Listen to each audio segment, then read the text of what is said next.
As an unestablished person who just arrived in LA, I spent time by going to some open mic venues and watching some other people's shows. I learned a lot and at the same time felt intimidated and also a bit exhausted. But it was a nice experience in LA, and if you're planning a trip to LA, I'd definitely recommend you to try it out. Here are the things that I felt there. When I first visited LA, I always got nervous even just talking to people, so singing in front of a foreign crowd to me was a huge challenge. And also I got really intimidated because there were all types of singers from different skill levels. Some people seemed like they were just having fun, but there were amazing people too who made me feel like they should be singing at the Grammys or something. And I was quite frustrated that even though they were that good, I still haven't heard of their names before, and they didn't even have a huge social media fan base or online presence. There were too many talented people out there that made me insecure, but none of them seemed like they were actually making a living out of it. But still, being able to witness that scale of talents and various styles was such a good experience. Even though it kind of made me feel intimidated and exhausted, I think I learned a lot. Now, I wouldn't say I did well there. I wasn't playing a lot of offline gigs in South Korea because I lost most of my gigs after converting into country music and doing everything in English. So, singing in front of a crowd made me shake like dry leaves, and I always sounded terrible. But still, when I sang my song Unemployed there, it was a great experience for me.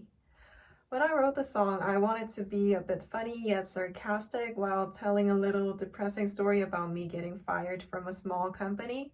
So I started the song by putting a line that says, I worked my ass off for a small ass company. And of course, nobody understood nor laughed about that line in South Korea.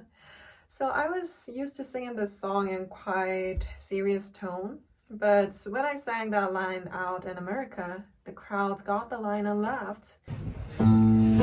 I worked my ass off for a small ass company.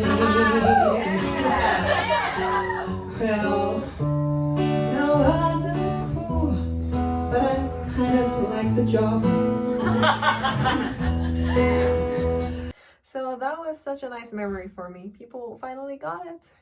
So if you're in a non-English speaking culture yet you write songs in English, it's gonna be a fresh shock to you when you sing your songs in front of an English speaking crowd for the first time of your life. It was so nice to feel understood. Also, usually the open mic crowd is really supportive. I think it's because of the outgoing Western culture thing. And when I thought about LA, I imagined a huge intimidating city. But to me, it felt more like a local community. It was like hanging out at a bar, everybody was living nearby, they mingle, and if you just attend some venues, you'll meet some people over and over again. So after a few weeks of exchanging Instagram with people, I started to always have at least one or two mutuals. LA was huge, but the indie music scene felt like quite a small world to me. And also, I experienced some open mics in South Korea too, but it was totally different. We have to apply first in order to participate the open mic and get selected in order to play that. And everything is quite strict and curated. So actually drawing random names from the hat, well, sometimes it wasn't random at all, but anyways, that was quite interesting to me. Therefore, it had less pressure and felt more like local hangouts rather than a showcase to prove myself. So those were the good parts, but there were some ups and downs too. Well, for the small world thing with trading Instagram IDs, having a bunch of mutuals doesn't mean that you can actually be friends with all of them. Honestly, I didn't even have meaningful connections with most of the people I had that Instagram trade, the LA handshake. And also a lot of people were promoting their album release and upcoming shows, but I was quite confused because there weren't many listeners out there. They were mostly making music themselves, so promoting their music in front of a non-consuming crowd didn't quite make sense to me. But maybe I wasn't there for enough time. Well, maybe that actually does work. Let me know what's going on there by the comments. And as a public transportation user, it wasn't a good thing for me that most of the open mics were held at late nights.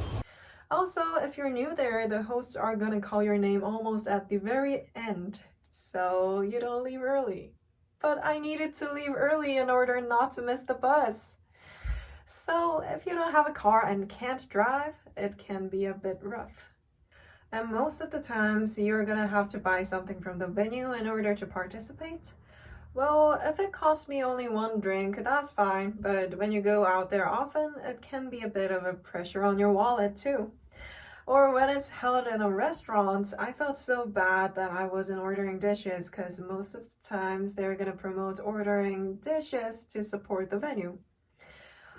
Well, I'm not rich enough to do that every time.